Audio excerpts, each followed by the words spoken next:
Welcome everyone to this session. I think we're starting and there might be people dropping in later on, but that is fine. So if you can please take your seats. My name is Emilia Wahlstrom and I work with the UN Environment Program, UN Office for Coordination of Humanitarian Affairs in Joint Environment Unit. That is a partnership between environmental and humanitarian actors. Welcome to everyone in the room and welcome to everyone online. Please do continue to engage. We hope that this will be an interactive session.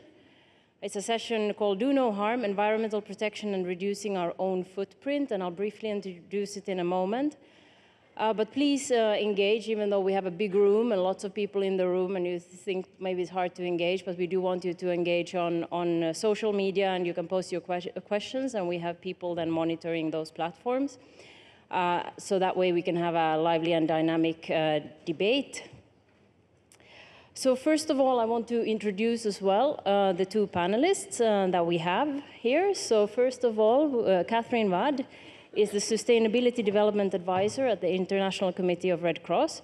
She has over 10 years of experience in both the private and the public sectors on environmental management and sustainability policy development. And she has also worked as a climate change researcher. And now in her role as Sustainable Development Advisor, she leads a team that is looking at the ICRC's environmental responsibilities and looking also at how they can become better on environmental practices. And then we also have with us Will van Egdom, who is Information Security Officer with Greenpeace International. He joined Greenpeace 8 years ago and has since then worked both on information security but also on environmental management and has been responsible for implementing an environmental management system within Greenpeace based on ISO 14000. So welcome to those two representatives of two different communities. So now I will briefly present the session, but I think we already had a very good introduction because we've all been attending sessions throughout the day. So it's obvious that we're talking about, with climate change, we're talking about a very complex crisis and we're already seeing the impacts, in fact, the humanitarian impacts of climate change. Whether that's because of high-intensity cyclones or new cyclone paths or increased water stress, it's already happening and it's becoming clear, the evidence is there. So I think what we see as well is that humanitarian actors are finding themselves in a situation where they have to both prepare for an unfolding crisis that is happening very fast. No one knows exactly what will happen and when, so there's a lot of unclarity, and the only thing that we know is that we don't know what will happen and when. So they have to prepare for this crisis. They have to also consider how the affected communities can adapt. And like it has been said many times, it's the most vulnerable, the ones most at the heart and the core of the humanitarian business that will be the most affected. And then they also have to think about how their own operations will look in 2 years, in 5 years, in 10 years. Can we still do the work that we're mandated to do? And finally, I think many of us are having a hard think of how do our own activities contribute to the problem at hand. So we are exploring many of these various things throughout the Congress, but this session will focus specifically on the last issue. So how do we contribute as humanitarian actors to the problem, and how can we manage our own environmental footprint? I think it's clear that, and everyone knows it, that whatever we do as individuals or as organizations, it comes with an environmental footprint and it comes with an environmental cost. So whether that's operations, where we fly or how we commute, if we use diesel generators or not, or whether it's other things like what type of programming do I implement, how do I pack my high energy biscuits, do I put plastic and send them to a country where they don't have recycling, what type of shelter materials do I use? All of these things kind of come with environmental consequences. As humanitarian actors, we are of course guided by the principle of do no harm, which is also the title of the session. And here it's, of course, not only about not causing harm to the affected communities today, but it's also looking at potential harm in the future. So whether that's about leaving waste behind or over-depleting groundwater resources, all of these things are something that we must consider. Environment is also included in the core humanitarian standard, and also the sphere standards have activities related to environment. I think the positive thing is that we see increasingly how humanitarian actors are taking action. So they are implementing their own management systems, and they are looking at procurement policy, whether that's driven by donors or host government, or by kind of a genuine feeling that they want to be part of the solution, not the problem, is a different thing. So I think it's a different issue. It's a bit of both. But in this session, we will hear some practical examples of organizations active in the environmental and in the humanitarian sphere, and how they have gone about thinking about some of these issues and then taking action. So I think that's it from my side in terms of the introduction. I'll try to leave as much time as possible for our panelists and for discussion.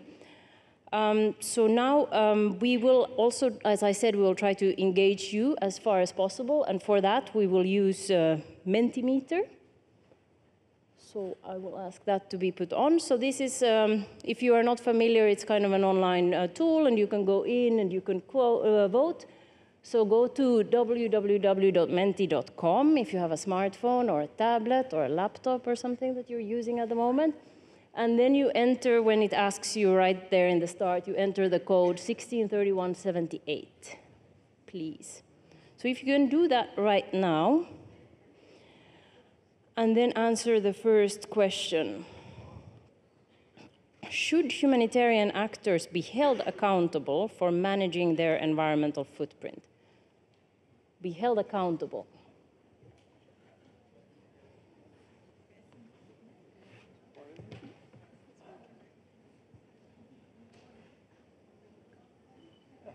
Okay, we're voting. More votes, please, everyone. Get out your phones. We will continue to use this platform for some more questions later on in the session.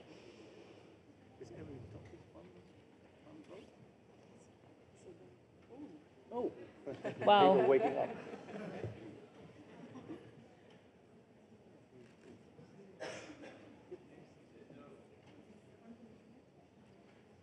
It's a very cool online thing.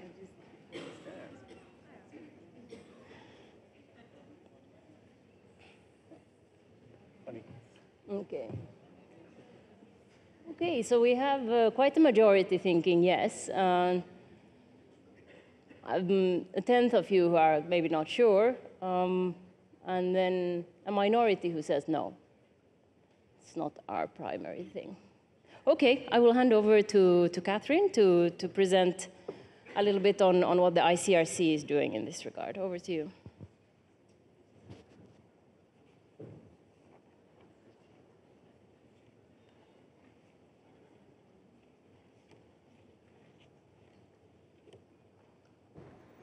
Thank you very much, Emilia.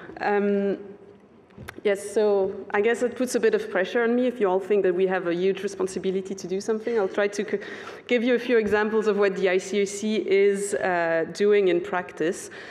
When we talk about our own footprint, and I just want to give you a full picture before obviously we'll dive into more of the greenhouse gas emissions, carbon footprint related projects, but we do look at 4 different aspects of our environmental impact. So the carbon footprint is one aspect, obviously, but we also look at how we generate and manage waste down in the field, and particularly, obviously, hazardous waste from our operations. So that's another pillar of our environmental activities. We have a very strong pillar around responsible procurement. And that is both looking at relief items and how we can work closely with our suppliers to reduce their environmental impact. It's also looking, as you can see here on the picture, as some of the environmental commodities that are quite have quite a high impact on the environment. So this is the example of palm oil that we are working on at the moment, or that the organization is a bit struggling on, I should say, in terms of thinking around how can we have a more responsible procurement of the palm oil that we distribute. And the last pillar of our activities when it comes to reducing the footprint is actually having a more proactive, systematic approach to environmental risk in our assistance programs. But as I said, I am obviously going to zoom in on the carbon footprint and tell you a bit more about the activities that we have. A couple of years ago, we ran a carbon footprint of the whole of the ICRC, and I do apologize for some of the really ICRC language up on the slide, but bear with me and I'll explain what this means.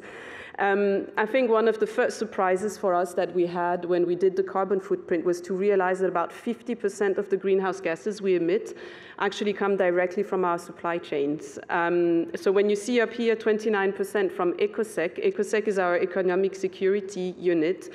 So they are responsible for all the livelihood, food distribution programs, the relief distribution programs. So just to give you a few numbers and get you an idea of the scale of what we're talking about here. They distribute about 2.5 million food parcels per year. They distribute 48,000 tons of rice. They distribute over 1 million blankets every year, 250,000 kitchen sets. So all of the production of all of these items is what represents already 29% of our carbon footprint. Then you have another facet of the supply chain, which is hidden under the WATAB name up here on the slide. WATAB stands for Water and Habitat, so it's basically the ICRC's water and sanitation unit. And the construction materials that they use represents 13% of our carbon footprint. So if you accumulate that with some of our other assistance units like health, basically you get to roughly 50% that comes from our supply chain. So if we look at the more direct emissions of the ICRC, you'll see that, not surprisingly, one of the major ones is our logistics operations, so just moving all of these items around. That's 18% of our footprint. With our logistics division, we're working really hard on improving the planning practices of the organization. The ICRC has taken a stand about 10 years ago to pre-position stocks at regional hubs around the globe, which enables us to transport more of our food and relief items by boat rather than by plane, and having them locally stored so then they can be dispatched to whenever necessary in terms of emergencies. Obviously, we also have a lot of our activities that are not emergency driven, and so there the planning is easier. But that's helped the logistic department to reduce the number of items that we fly around down to 5% of our logistics. The remaining 5% are a majority of medical items, which we are really struggling to transport by anything else than plane down to our field operations. We have, not surprisingly as well, on this graph, 16% of our emissions that come from our missions. So that's really the plane traveling from all of our delegates around the world. I'm not going to dive too much into it because I think Will present us much better practices than what the ICRC has. We do have a new travel policy in place since a few months, which is not perfect. But I think my biggest wish as an ICRC person would be that we actually apply the policy before we start making a new one. The policy is basically pushing the organization to take a strong stand in challenging each other when we decide to travel. And up until now, we haven't been very good at questioning, do we really need to travel? Is this something that we could have done over Skype, or could we have sent somebody that's actually based closer to the operations rather than somebody very far away, either from our headquarters in Geneva or from local operations? So those are some of the practices that we're trying to push in place in order to reduce some of our flight emissions. And then the last bit that you see on the slide, the 13%, they come from our premises, so that's mainly our electricity and water production. And I think there is probably where we've had the largest and longest, say, history of setting up smaller projects. Since 2012, the organization has in place a monitoring tool that follows our electricity, in general, energy consumption and water consumption in our premises.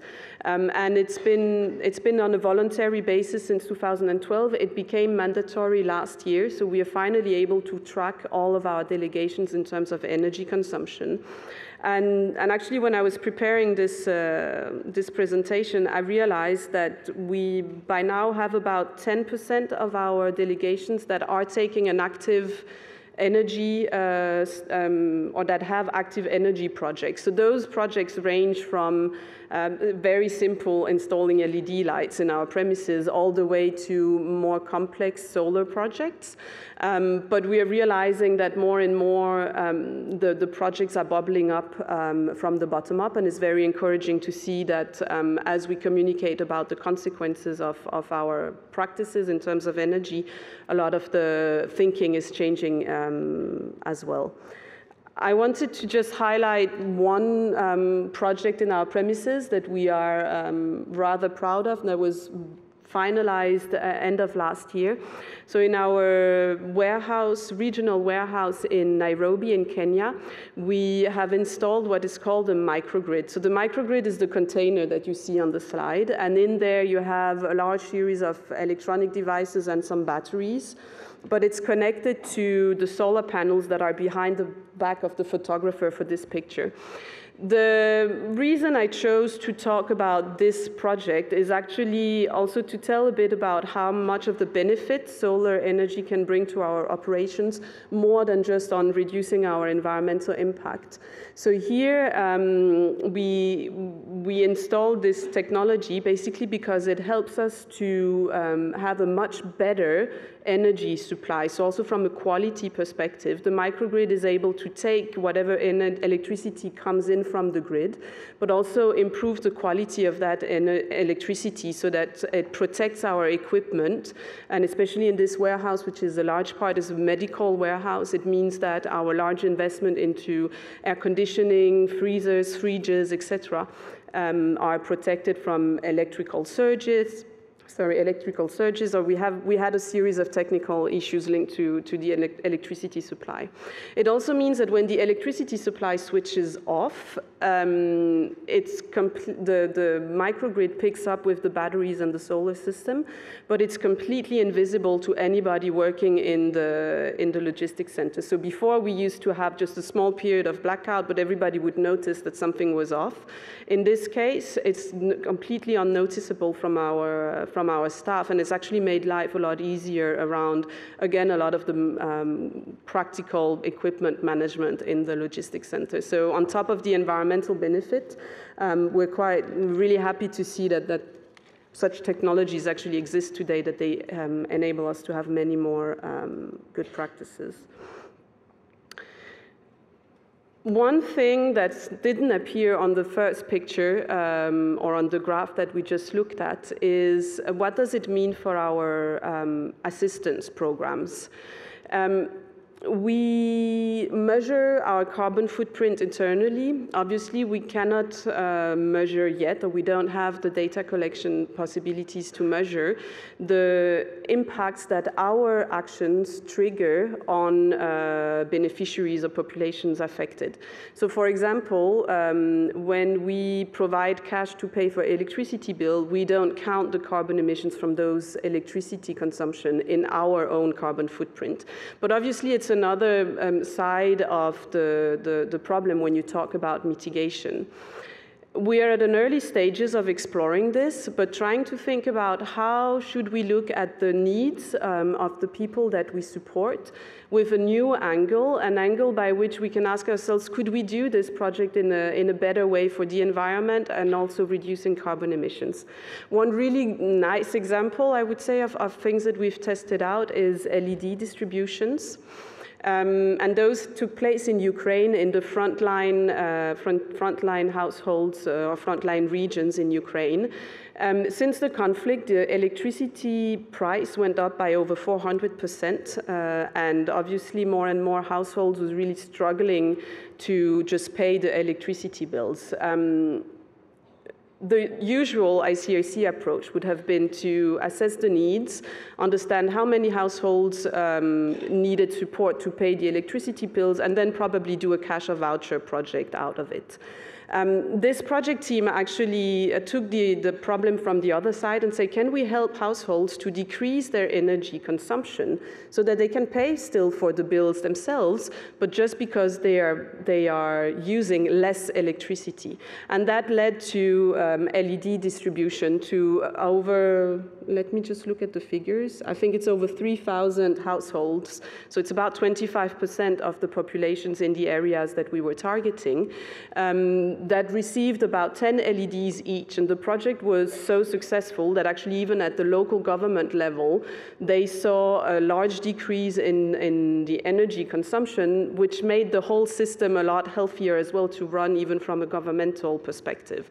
So this is one of the, I'd say, the success stories where we can show that by looking at the same needs with a bit of a different angle, taking environmental risk, climate risk into account, we can actually find new ways of answering these needs and having a positive impact down the line in terms of mitigation. I wanted to finish by just leaving you with one thought, which is the thought that the organization is a bit struggling with at the moment. We heard this morning that obviously we should be decreasing our carbon emissions by 50% by 2030 if we want to achieve, to stay at a reasonable temperature increase. When I look at this picture, what this tells me is that working with logistics, reducing our flights, reducing our electricity or switching to renewable energies will not be enough, because if 50% of our emissions come from our supply chain, I need to look at supply chain emissions if I need to achieve the 50% reduction. And I think the major question that asks is, how can an organization like the ICRC fulfill its mandate? How can we provide the assistance to people in need without having the luxury, in a sense, to ship a lot of products around and distribute a lot of food? So how do we need to look at our programs with a very different lens? And I think that's where the two worlds of what this conference is about, which is basically the impact of climate change, is joining in with the needs for mitigation, because both are pushing us to look at our programs in a very different way, in a completely new angle, and sort of pushing us to reinvent the way in which we've been understanding and responding to the mandate of our organizations. It's, as I said, it's an open question. It's a challenge even for us at ICRC, so I don't have the answer, but it's really something that's becoming more and more of a bubbling question that I do believe we will need to spend the next few years working on. Thank you very much. Thank you for the opportunity, Emilia, to present this.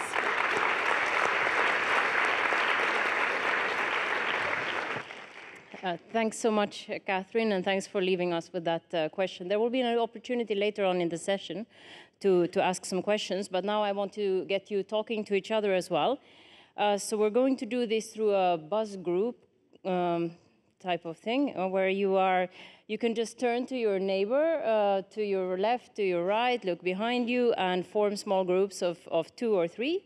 And then please, can you discuss with that person, introduce yourself and discuss with that person which area of humanitarian work presents the highest potential for environmental impact reduction and or mitigation, realizing that this may be very different also for different types of humanitarian organizations, where some indeed ship food and some others maybe work on a more local level. So have a chat. Please, you have about 5 minutes or so, and then we'll take a couple of comments.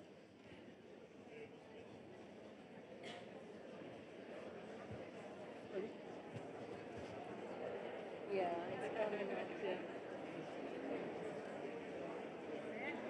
to... they're jaded by your... Yeah. But that's what bothers me, like in the UN as well. People really think that it's about like travel and offices. Where it might, you know, it might be in many cases, like you were saying as well. Yes.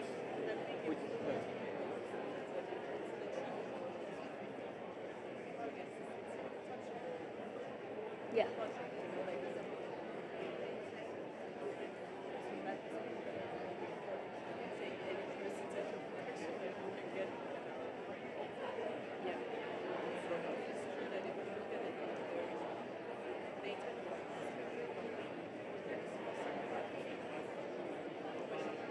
Yeah.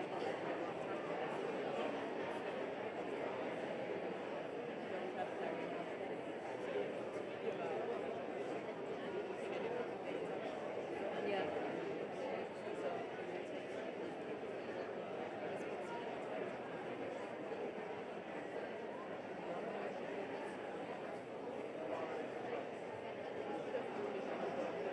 Hmm?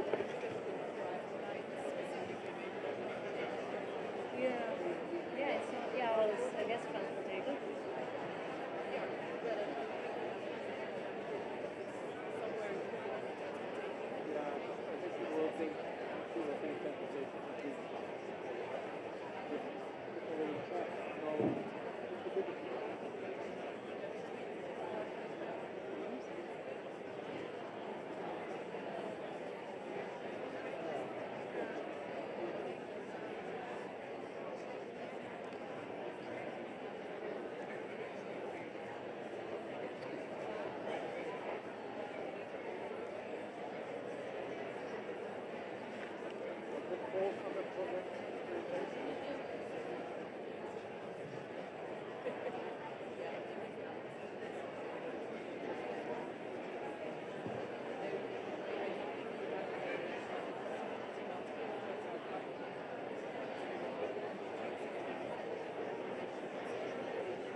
So when will be my turn? Is after this or? Now there will be audience feedback Yeah. for about 10 minutes, Okay. and then it's your turn. Okay. We're on time, we're even before time. Very good. We don't have very much time for questions, so I think I can stop for now. Okay, I hear a lot of buzzing in the room, so it's obviously working. Also, we're getting a lot of comments. We have almost 150, where you think project design and implementation generally offers most opportunities, but we also see a lot on procurement and transportation. I will now ask, could anyone in the room that just discussed, do you have some interesting reflections or comments? Why did you choose the one you did? And is that something you could share? Yeah, we have one over there, so there's ladies with mics.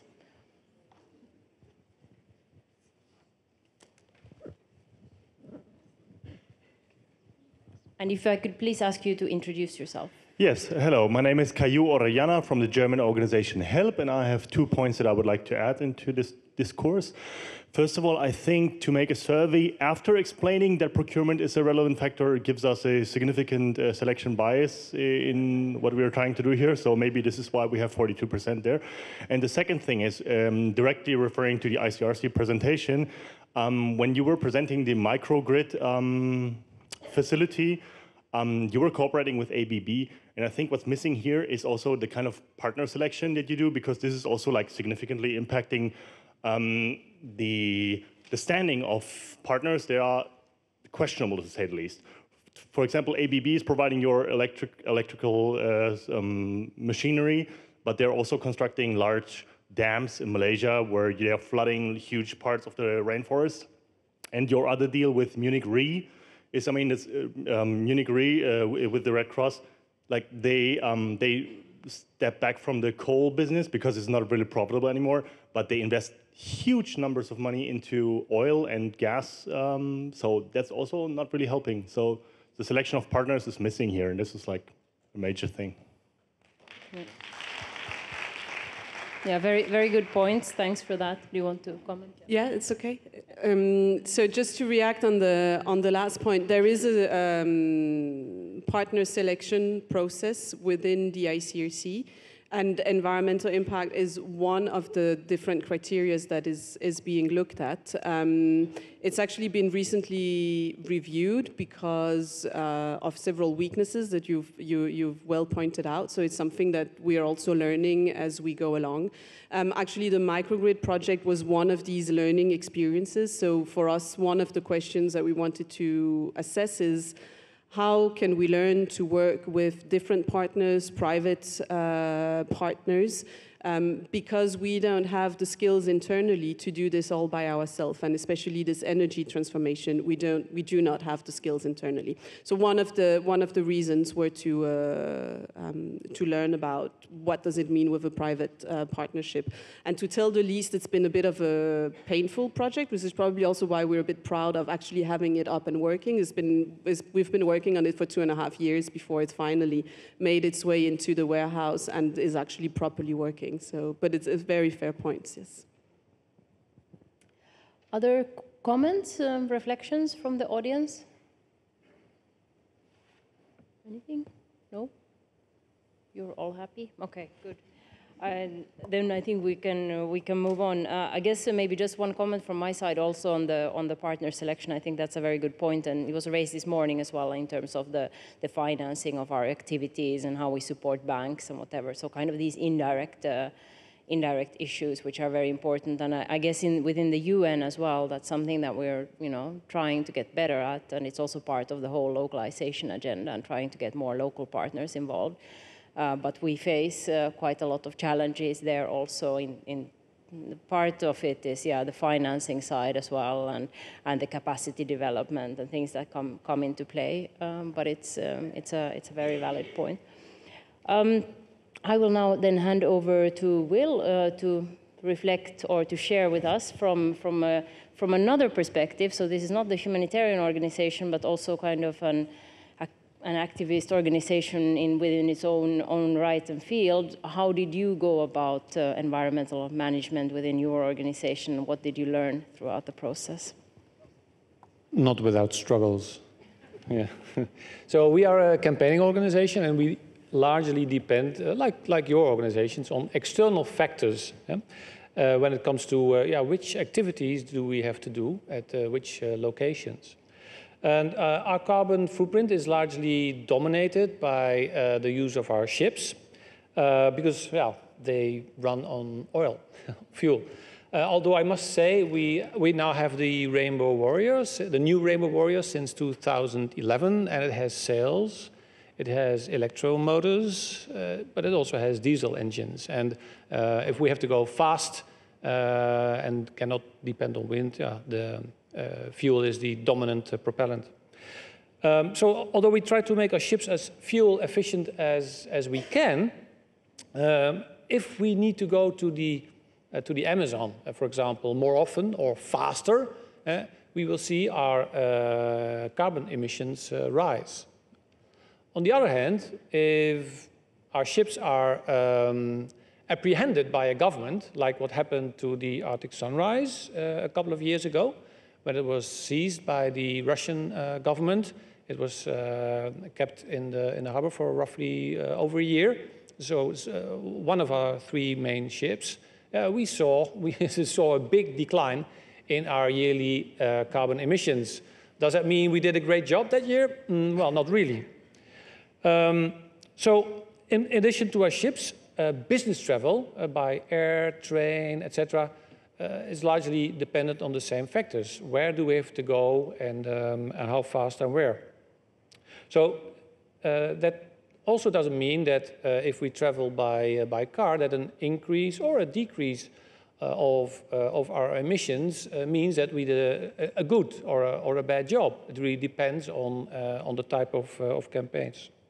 So at Greenpeace, we do acknowledge that we have to travel, and that an increase or a decrease of emissions does not mean that we did either a good or a bad job. So we decided not to put a cap on our emissions budget, or to create yearly emission reduction targets. Say every year we have to decrease our emissions by, say, 10%. As that could be counterproductive, because like in your organizations, if the shit hits the fan, you really need to go there, and you have to send in a lot of trucks, etc. It's the same for our organization, and then emissions will go up.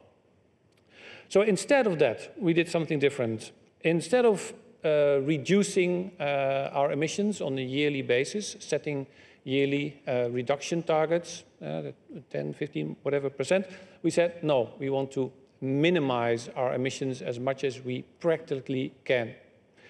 So minimization instead of fixed reduction targets. Now, how do we do that? We minimize our emissions by making our ships as fuel efficient as we practically can. Every new technology that comes available in the market, we will review, and it will be implemented if we practically can.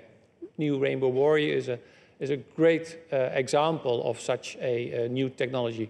Sails, electric motors, and diesel engines, all combined and used in the most efficient way. And for business travel, we also do not aim to reduce on a yearly basis. But we try to minimize. So, for example, for our car fleet, we have several cars and several offices. We decided that new technology becomes available, electric cars are becoming available. We will phase out all the cars that we can phase out with electric cars where possible, because this is very easy when you live in Germany or in the Netherlands. But if you're in the middle of Africa, this might be a different thing. So this is our ICE project, our internal combustion engine reduction project, and cars will be cars will be phased out as much as possible. Then for air travel, this is a very tricky one. We all know that. So how do we do that? We have a travel policy, and in that policy, one part of that, we ask our staff to make every decision to travel by air a very conscious one. The travel policy, for example, says that you cannot travel by air if you can reach your destination within 1 working day. There's some minor differences in several offices, but this is in general the case. So if you have to travel from, say, London to Berlin, you take the train. Unless, oh, thank you.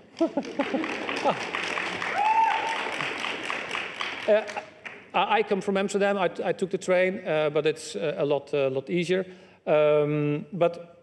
There are exceptions. If there is a really good reason that you have to be back and forth very quickly, there is an exception to this rule. But in general, the train is default. And I've heard, but maybe somebody from the German office is here, that the German office is now considering to increase the travel policy, make it even more strict, that any location in Europe has to be traveled by train. Anybody here from the German office? No, okay. So, on top of that, the travel policy says that our staff must always ask themselves 5 questions before booking an air travel ticket. Yeah? Train travel tickets can be booked without anything. You do not have to get any permission for air travel. The questions must be asked, and you need approval from your senior manager. And in the UK, it's even the director that has to approve each individual travel. Good job on him. Yeah, so first question, have you discussed your need to travel, for example, to a meeting or an international conference with the organizer or a colleague or a line manager as to make sure that your travel is unavoidable? 2, have you reviewed the feasibility of using our really great, Jennifer already mentioned it, we have really awesome video conferencing facilities in all our offices, big screens, and they really work great, and we are now upgrading them as well to something even better. So are you confident that video conferencing is not a realistic option instead of traveling? Next question, have you reviewed different travel options in line with the 8-hour rule? Plane, train, car, bus, etc. 4, if travel by air is unavoidable, have you reviewed different options for your flight, including taking a direct flight, because that in general uses less CO2. It's more expensive, but it's something you should really consider.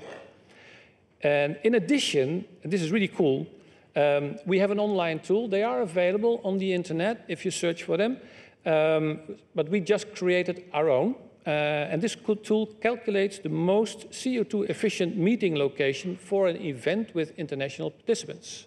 So in the tool, you got, thank you.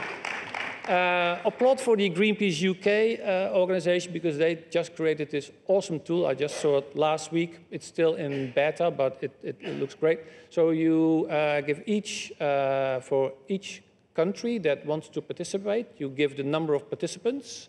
You state whether a country can facilitate the meeting, and then the tool will automatically tell you, well, in that case, these participants from these locations means that the most CO2 efficient location is X, say Paris, and that means that these participants should travel by train, and these participants can travel by air. And it works really awesome. Finally, in addition to air travel, we also have some other policies in place to reduce our emissions. Jennifer already mentioned it. We have a food policy. Did not come about without any struggles. I remember the first discussions we had on that in 2016. That was not easy. And also being implemented, but maybe easy in Germany, easy in the Netherlands. But if you are in different cultures where meat is a dominant item on the menu, it is quite hard to get that implemented. So not really easy. And the food policy states that we must aim for vegetarian and preferably vegan. Finally, we also have a sustainable procurement policy, which has the objective that we procure a product only after considering its, as it says, its cumulative environmental load from processing of the raw materials until its disposal. Finally, also, we have a renewable energy policy, a waste management policy, all available in almost all the offices. So that is, in a nutshell, how we at Greenpeace try to minimize instead of continuously reduce our emissions on a yearly basis. So now I also have some Mentimeter questions. Are they already there? Yeah. Oh, they come up. They will come up. Okay. So the first question is, to what extent is each travel in your organization, each air travel, considered taken only after serious consideration of the real need to travel. So is it? Okay. Never. Wow, that's even higher than I thought. Okay. Okay.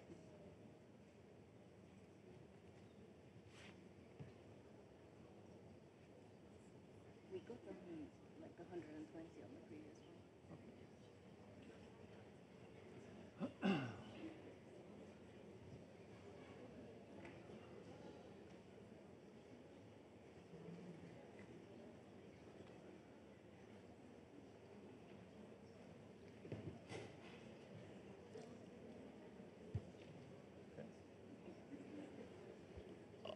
Yeah, wow.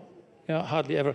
So that is, well, as some of, as I was working for KPMG, and we would usually say there is room for improvement.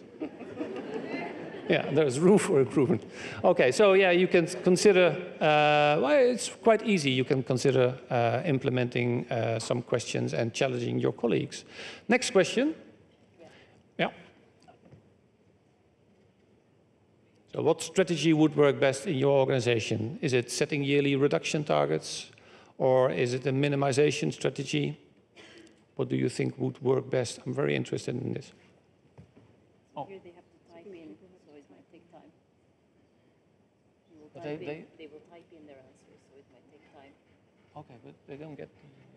No, there's no options. An option? All right. I see. No. Which one is it? Oh, yeah. Yeah, now they're coming up. Oh, okay, like that. Oh, that's cool.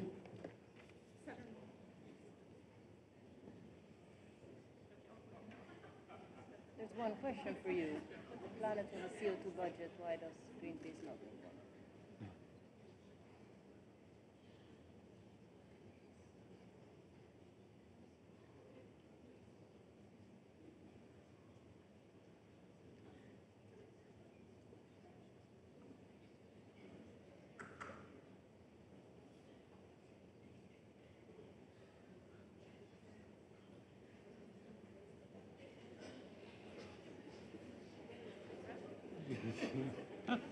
I like that. That's a nice one.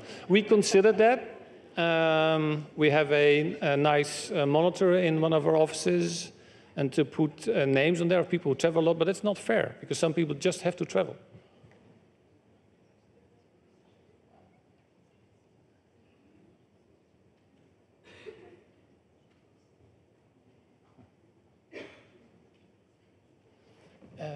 Can I get these answers afterwards? Yeah, we should post these somewhere so you can all... Okay. I saw one question passed by, why doesn't Greenpeace need a CO2 budget? Well, ultimately, we would like to have a zero emissions. But we're trying to get there by making it as low as possible.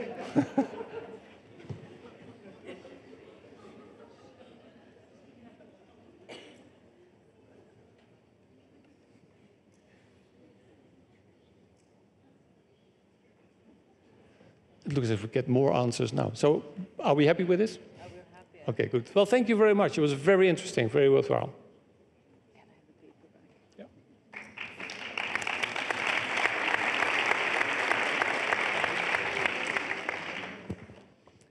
Great, thanks a lot. Yeah, I hope we can share these and maybe, you know, I saw some things coming up many times, so that was also good, but it would be interesting to share them and analyze a bit and have a look at what people are suggesting. So I have good news. We are on time in terms of our schedule, so we will have time for questions and answers as well, and conversation with our panelists. So maybe you can already consider if you have some follow-up questions or comments that you would like to pose. And in the meanwhile, I'll start by asking one. So what I've noticed in the UN, where we're also extremely challenged by bureaucratic rules and procurement policies, is that then, and also within the humanitarian setting, when we start to talk about these questions, there there's a bit of a backlash, you know, and these normal things like, oh, you're asking me, you know, to turn off the light when I'm saving lives, and you know, this is stupid and not relevant. But at the other hand, what I've noticed as well is that there's also support coming from surprising areas and surprising people that I didn't think would support the issue. And I think that's one positive thing that we see now as well with the growing momentum and the Fridays for Future movement, that I think everyone is very much exposed. If you read the news, you know, you are exposed to this issue.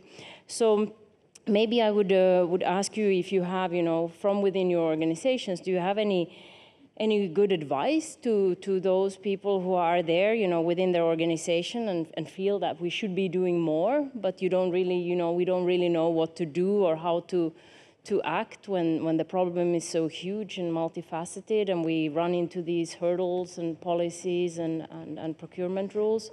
How can we stay engaged and you know, stay positive, and yeah, what should we do?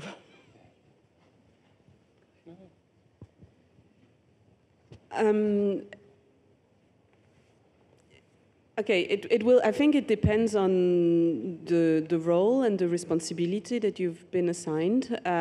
But I often say that, to be honest, my dream is the day where in the ICRC we achieve that everybody in the organization, any form of métier, from logistician, purchaser, delegate, has the expertise to consider the impact of his decisions on the environment. And I think that if we are able to train people to do that, then we would be in a perfect situation, because the environment is just one criteria that you need to add on top of the many other criteria that you do or that you use when you have to make decisions within your work. So I'd say if this is not your responsibility, but you feel that you want to add in, contribute something to the organization, is really critically review how your work affects the environmental impact of the organization, and take that into account when you make your everyday decisions. When we started looking at our palm oil purchases at the ICRC, I had discussions with our nutritionists, who are obviously looking at this from a very program perspective. This is what our beneficiaries want and need. And I was talking to logisticians who are purchasing this palm oil, and every time we announced the amount of palm oil that the ICRC is procuring, everybody looked at me and said, "Really? That much?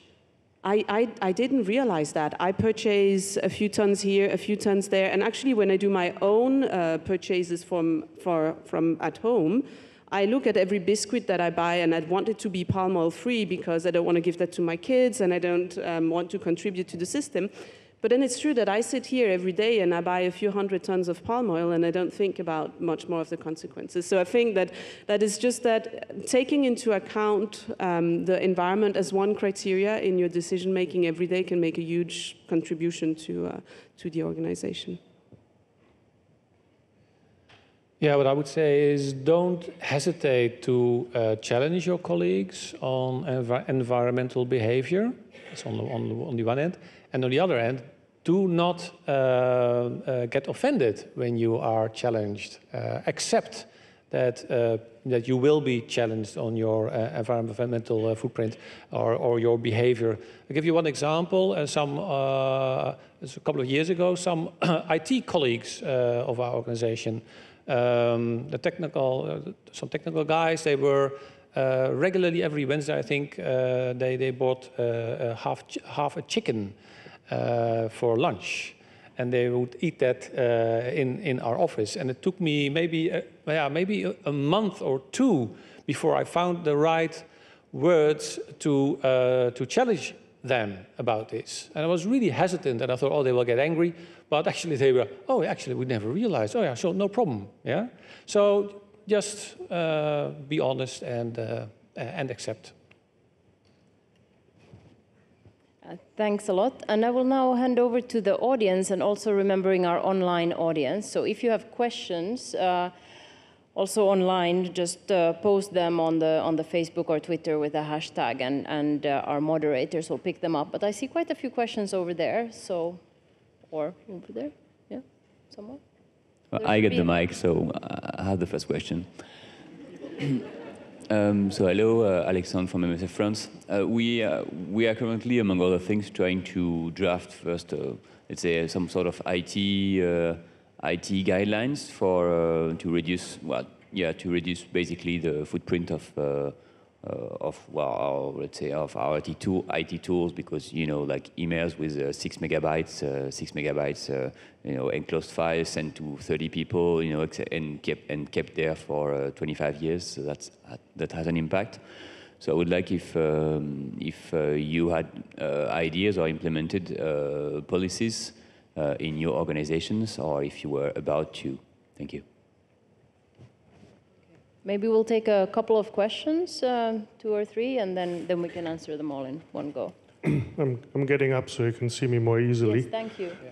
I'm Stefan Ostmeyer with MEDAIR, and I was always puzzled by specifically the UN and ICRC in the emergencies that I was in, that there was very little thinking of maybe abandoning the idea of purchasing from central location and flying it in, and rather buying locally. And I'm glad that the cash might actually now contribute to something that would eliminate that more and more, and will strengthen even the local market that exists in almost every location now, even after in most emergencies. There are definitely emergencies where that's not possible, but there's that, at least that is taken into consideration to purchase more locally, not from massive UN and ICRC warehouses that are sitting somewhere and might have good power grids and so on, but still need a lot of time and does not support the local market. Thank you. Julia Seeger, medical doctor. I know a little bit of Greenpeace and MSF. I worked for both shortly, and I wonder, in your policy with the 5 points, Greenpeace, the first point, why do you need to go? How is it, I wonder, from sociological point of view, as a group that both organizations have a lot of offices around the world and have to meet. And I always wonder, also in the private sector, international companies have a lot of staff around the world and meet. How do you decide they should meet in person, and when is VC enough? Because often many things are decided in the informal setting beside the official meeting and not in the meeting. And I just wonder how you evaluate that. Is that meeting really necessary or not? Thanks. So we'll take some answers to those questions, and then we continue. I'll do the last one first. Then. Yeah, okay. There is no fixed answer to that. Yeah, that's a matter of interpretation, and just the fact that it is being discussed instead of flying is default. Of course you go, but engage in the discussion, and then in the discussion the answer will come up, and maybe there will remain a disagreement. But there's no fixed answer. These are valid reasons to go, and these are to travel, and these are not valid. They don't exist. And there will always be, a disagreement will most likely always remain, but just talk.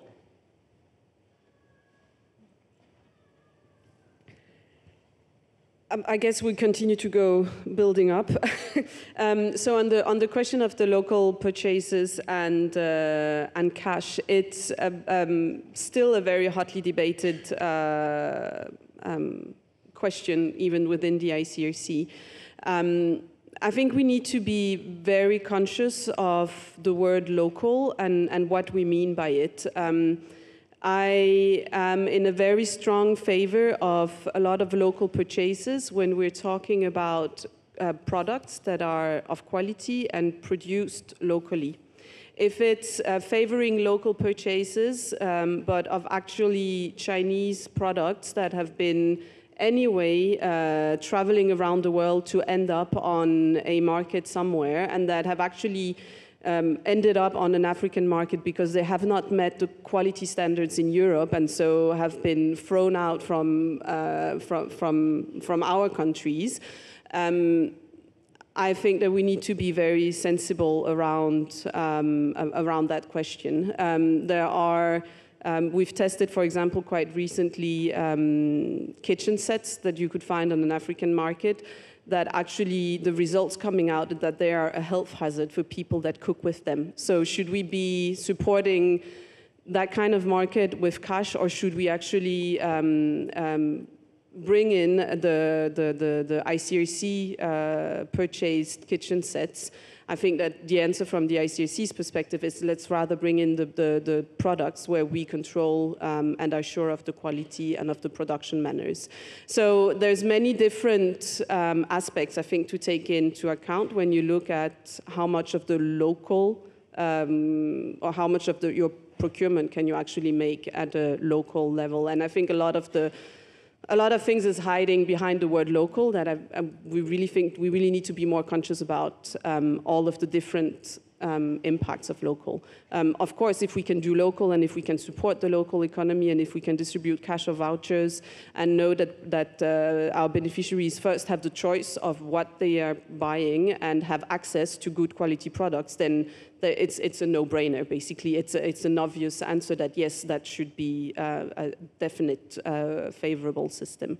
So that would be my answer, is just be careful about what is available on the local markets before we go all local.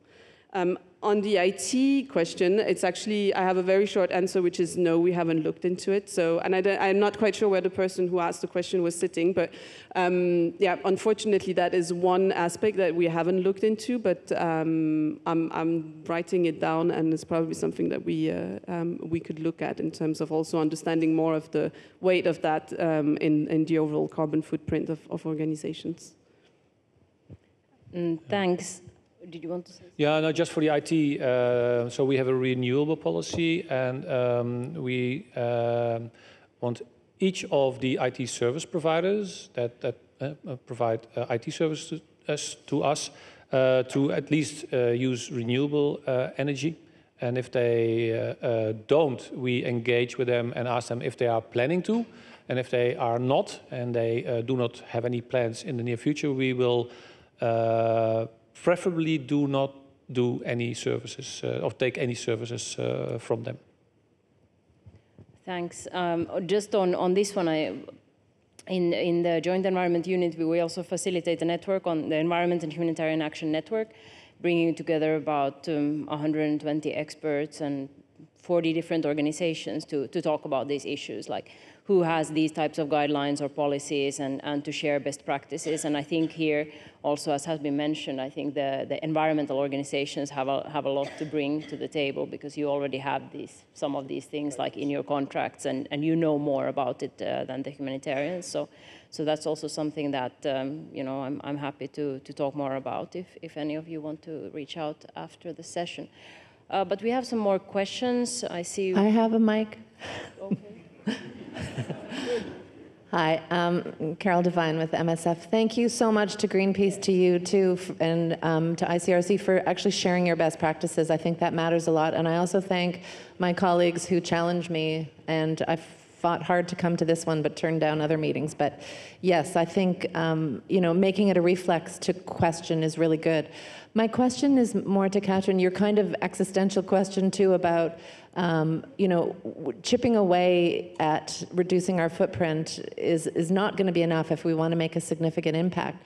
Do you find that even doing environmental footprint reduction is kind of a gateway to discuss these bigger questions about how we operate? Do we do less? You know, just if you've had any further thoughts on the question you posed to us. We take 2 more questions. I have a mic too here. Okay. I'm Severin from the London School of Hygiene and Tropical Medicine, and I'm just curious to know, how much did you minimize your footprint since you put these measures in place, the ones that you both mentioned? And I just wanted to make a comment about vegan diets, and just to say that it's not necessarily better to have a vegan diet. Some vegan diets are really not very eco-friendly. So having a drastic policy without specification is not necessarily the best way around. So I just wanted to make that comment as well. Okay. And maybe we have one more over there, Mike. Hi, my name is Leon. I'm just a student. So my question is, how can you decide if you travel by train, if like the price let's say, is 1,000 euros more, but actually this money should be by the people who are in need. Like, this is a big point where I just like, of course I'm on the side of Greenpeace or like climate change and everything, but how can I say, okay, I don't take the flight and I take the train? Okay. Yeah, please. Yeah, I really enjoy that question because this is a question that I asked myself. So I think 2 years ago, I had to go to Barcelona and Rome in one trip. And I decided to travel by train, although it was more than one working day, but it was possible. You can sleep in the train, so that's fine. But it was far more expensive than the plane. So I went to our fundraising department and I asked exactly the same question.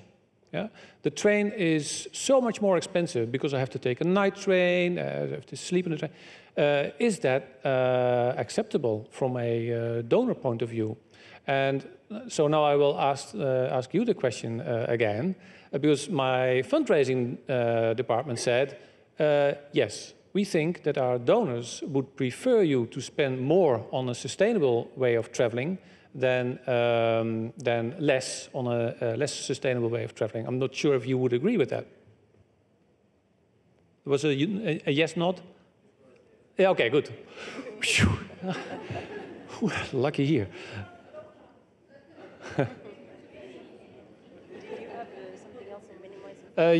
Yeah, there was one question. So we do calculate our footprint. So each office is reporting on their energy use, but we are not able to calculate to what extent, for example, eating less meat, or to what extent that actually reduces the global footprint of an office. The only thing what we can practically do is the energy use in the office itself.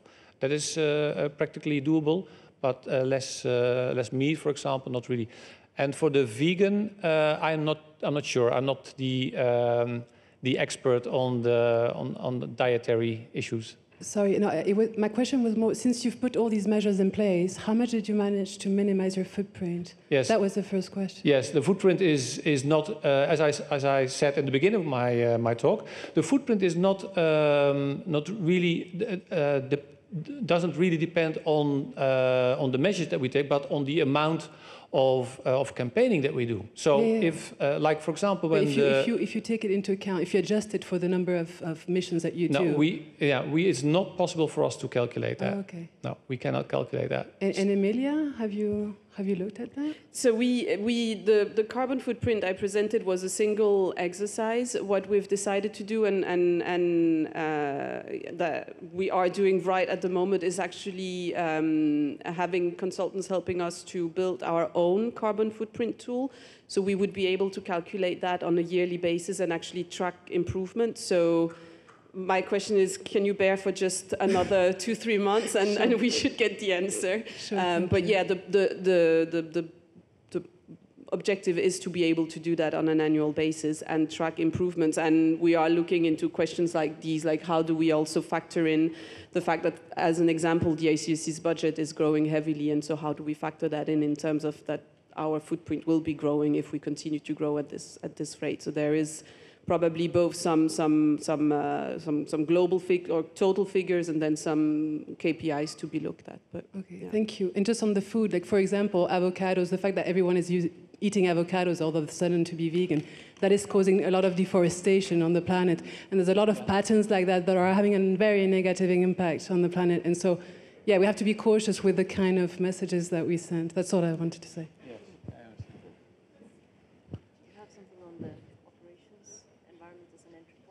Yeah, the existential question I wrote down. So where are we in the discussions? I don't think that it's a lack of time to look at how to reduce carbon emissions. It's true that it might not seem like the most important action to take in the first place.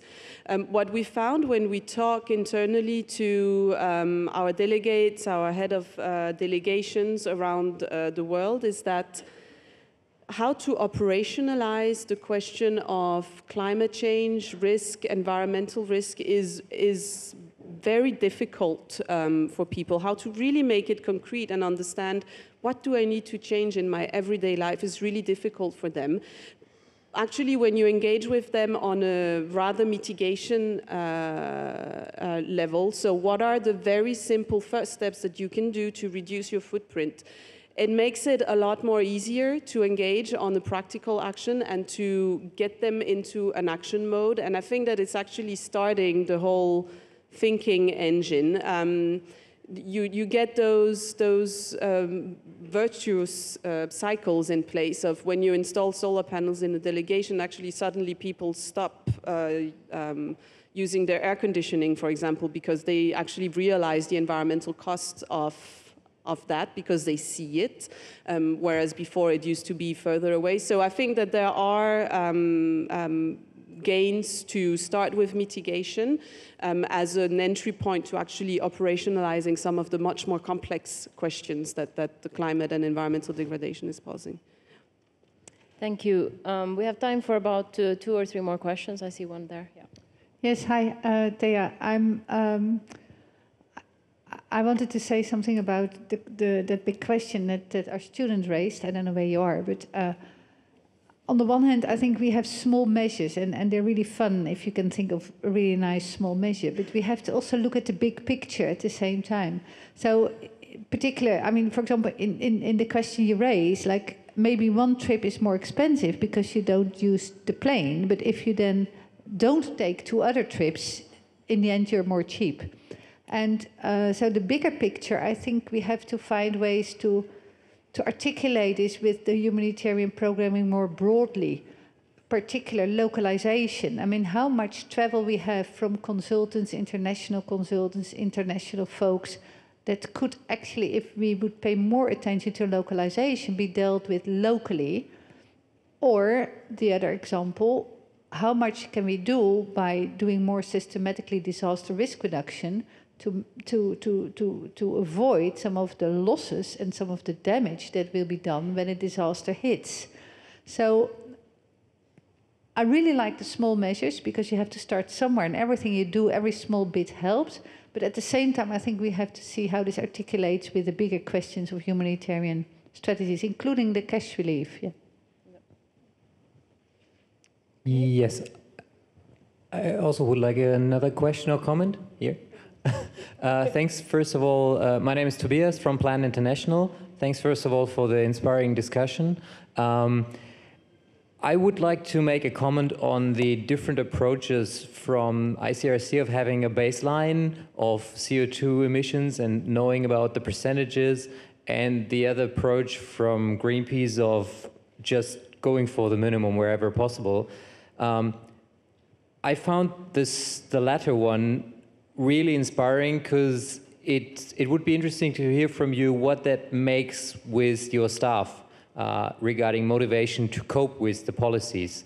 Because I have the impression that having the baseline is more, perceiving it as a burden and being forced to do things, while a minimum is more a trigger to go for the minimum and ask for every improvement that each staff can make. So I would be really interested on your experience on what those policies and those different approaches make with staff and how those are perceived. Thanks. Okay. We'll take one more. We'll take one more question. There is one. I have a microphone here, unless somebody else does as well. Yes. My name is Alex, and my question just comes from an observation. I was working in a couple of refugee camps in Greece, and I noticed that in basic need distributions, everything was coming in plastic, and we were throwing away a lot of food and a lot of plastic. And because of the positioning of the camps being along the water, it was just going into the ocean, which was creating a lot of tension between the host communities and then the refugee communities as far as, you know, tourism and just in general making it more susceptible to things in the future. So I was wondering if you had any ideas on how to like reduce the plastic waste in aid in general, because if you think of every camp all over the world and how much aid is wrapped in plastic and coming from far away and how much is thrown away, not used, and yeah, all these things, if there's innovation and ideas on how to change that. Okay.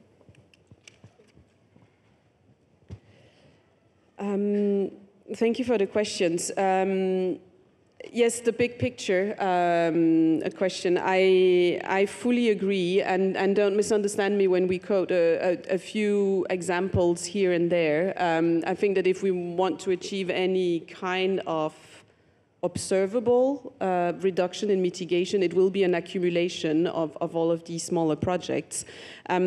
And yes, I think that even if we look with the mitigation eye, the only way of achieving a bigger change will be to rethink a lot of the ways in which we work as humanitarians, including for the ICRC. And that is sort of what I meant with my last existential question, which is we will probably not have the luxury of being able to continue with operations as usual because of climate risk, because of need of mitigation, because of environmental degradation. So we really need to rethink the way we're bringing or we are responding to the needs in the field, and fully agree on that. And I would agree that donors will follow if there is a sensible